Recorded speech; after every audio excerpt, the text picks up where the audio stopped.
We're back on WUSB with Paul Armfield.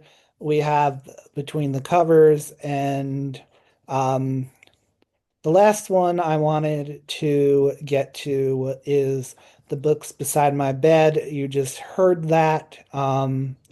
First up, before we go into that song, let's let me just ask, what was it like for you to do a tour of bookshops?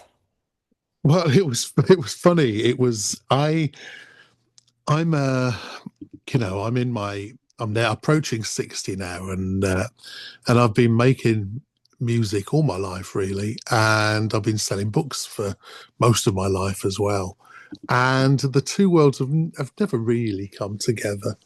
Uh, but in when people write about me as a songwriter, they always comment on the fact that I'm a bookseller as if it gives me some sort of kudos, some I don't know, some that it instills some other value onto what I do. And certainly I know that I have a love of words, and that so that all fits together. But the thing is, in the UK, and I'm sure it's pretty much the same in America, that, well, maybe not.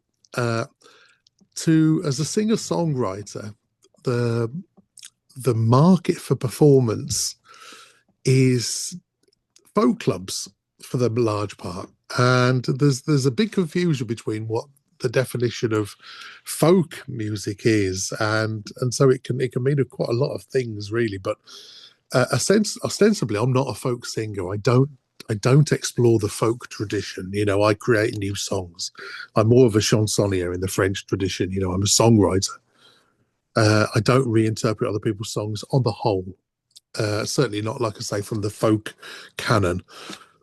But the places to perform for singers with an acoustic guitar generally are folk clubs. Now that's a very uh, there's a lot of people knocking on those same doors trying to uh, to uh, get a seat at the table, get to perform in those clubs. Certainly in the magazines and the press and the radio, there's a lot of people trying to all vying for the same space. Uh, and certainly as singer songwriters, there's a lot of people, usually much younger and slimmer and handsome than I, also vying for that space, same space. So this wasn't a cynical attempt uh, to fight, but part of me thought when I saw this idea was coming together of these songs about books, that actually why it would be a really good way to eschew those normal avenues, and instead of knocking on the same doors, to try and use uh, my background to create opportunities and explore the opportunities and the possibilities of performing in bookshops across the country. Because I'm all my most of my music and most of my live performances have been in Europe for one reason or another, in mainland Europe, especially around Germany, Austria, Switzerland, Italy, uh, and very little in the UK. So I was really, the last few years, I've been really thinking of ways that I can inveigle myself into the UK market through the back door, if you like, rather than, like I say, adding my voice to everybody else who's trying to knock on the same doors. Because I'm too old and to be playing that game really. So I was just looking for creative opportunities. So actually, and but what worked out this because I run an independent bookshop, and last year we were nominated as Independent Bookshop of the Year for the Southeast, which was fantastic and a huge achievement. And I really, I was so proud because we're a tiny little bookshop, but we put on gigs in the shop, and then going round to other bookshops around the country was a really wonderful way of just meeting other booksellers, and uh, yeah, a completely immersive year really in the whole in the whole world of books and book selling, and they were all independents, booksellers, that bookshops that I played with, and yeah, it was lovely. I mean, it was really lovely, and a great response. Uh, so yeah, I loved it. So books beside my bed, is this your way of trying to confess to being a book hoarder, or is Yeah, this your way of saying that maybe there's some unfinished business? no, it is. I mean, it really is. It's that again, but it's as I say, I'm fascinated by that. Well, there's the word, the Japanese word sundoku, which is buying more books than you'll ever possibly read. And I think so many of us are afflicted by that. And I think there's this idea that that if you the, the books and the records on our shelves, I'm not sure they reveal much about us as people, other than they reveal the people that we want to be. I think if you want to know what a person's really like, you look at their browsing history. But if you look at the person they aspire to be, you look at their bookshelf. And certainly, the books beside my bed, they each single one, as I say in that song, is a good intention. I have fully intend to read it, or I imagine a life where I have the time to read it. Maybe it's more that. I don't know, but I do think it's a phenomenon. And of course, when I perform this song in bookshops, and that is a song that really, really resonates with an audience. And invariably, as I start singing the song, I will see people nudging the person next to them, saying, that's you, that is, that's you.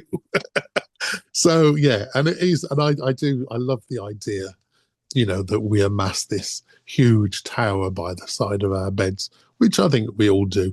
And also the idea that, as we sit down, as we lie down rather, to try and read these books, that, within a page, we're usually asleep. So you wake up, you start to go to bed the next night and read the same page. And, you'll do this for several consecutive nights. And that the element of that I explore in the song, people really laugh. Yeah. Yeah. Uh, I hear what you're saying with the element of just straight up, digging into a person's book list, but I related to it a lot when you look at the things I want to get done in a day and then compare it to what I actually got done that day. Yeah. Sometimes it's a little depressing. We all start Um, each day with good intentions, and like I say, the books we buy represent that. I think.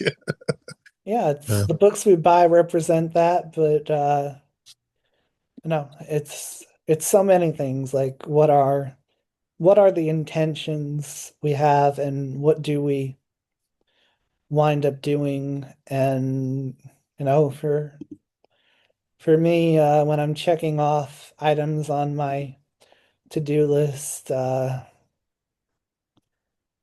I guess maybe I need to maybe I need to think of it as just a list of good intentions instead of a list of things I absolutely have to get done. And But it's also our good intentions that are the enemy of reading, and because we buy those books in the hope that we'll have time to sit down and read them. Whereas I love the idea of waking up and reading for an hour in the morning, but I wake up in the morning and think of all the things I've got to do that day, and get out of bed and do them. And I think that's the enemy of reading, is all the things that we have to do. The reading is a luxury. Is I think certainly for me, I consider it a luxury activity, a leisure activity maybe. Uh, but and if ever we go on holiday with the family, I always say, can we just have please one day where we just sit and read and do nothing else, and that's maybe one day a year if I'm lucky to do that, where I know a lot of people, do sit and read and do find time to read. And I'm also a very, very slow reader. So that doesn't help things either. So yeah, I'm a terrible person to be selling books, really. Ah, that'll be the quote. A self-described, I always like to give a little comical description based on what someone says in the interview of the artist. You know, one part of the interview it's going to be much more biographical. One part is much more, silly and whatever. So a self-described terrible person to be selling books. That'll be your little description on one of the videos. It's perfect. But the thing is, I mean, everyone. This is the thing about selling books is people assume you're surrounded by all this wonderful literature, and there is an assumption that I've read an awful lot of it. But as I point out to people, and constantly am trying to do to get encourage people to come in to bookshops, is that we don't just sell literature. We sell not I mean not fiction. It's we sell books on everything. Half more than half the shop is given over to books that aren't fiction. Uh, so and people tend to just forget that. I think a little bit. Certainly, people who don't frequent bookshops often. They come in and they find something. Once they're in, it's getting them in, getting them over the threshold. So that's why we do concerts and we do other events and loads of other stuff just to get people over the threshold into the shop and then experience, what a nice place it is to be. You know, what a lovely range of stuff we've got. So yeah. Well, let's wrap things up. Um, I'd like you to tell me about the song you chose to represent something about books or reading Yeah. that we haven't gotten to yet. Well, I because as I said, when I was writing the album, I managed to write 5 songs about our relationship with books, and I think I'd pretty much exhausted everything I had to say. And then, so when in the studio, we had 4 days recording in Stuttgart with some incredible German players, and I thought if we have time and we record these 5 songs, then maybe we can do some songs by other people, and then we could call the album Between the Covers. And that was it was just a fun thing, a fun idea. Anyway, so we did. We recorded 4 other people's songs about books, and there weren't a great many actually. There aren't that many songs about books, not good ones. And we were scratching our heads, but there was one song about books that I love more than all the others. But it was pointless recording it because there was no way that it could be uh, improved on, or even done a different version of. It's just the most perfect song, perfectly performed, and it's I read a lot by Nick Lowe, and it is just a beautiful song, I suppose, about somebody who's consoling themselves uh, by being on their own by reading a lot. And it's just a beautiful, perfectly is. I mean, is such a craftsman, such an artist, and such a wonderful performance. So yeah, I read a lot by Nick Lowe. All right, Nick Lowe, let's go for it. Thank you so much for coming on the show, Paul. It's been an absolute pleasure. Thanks for asking such good questions.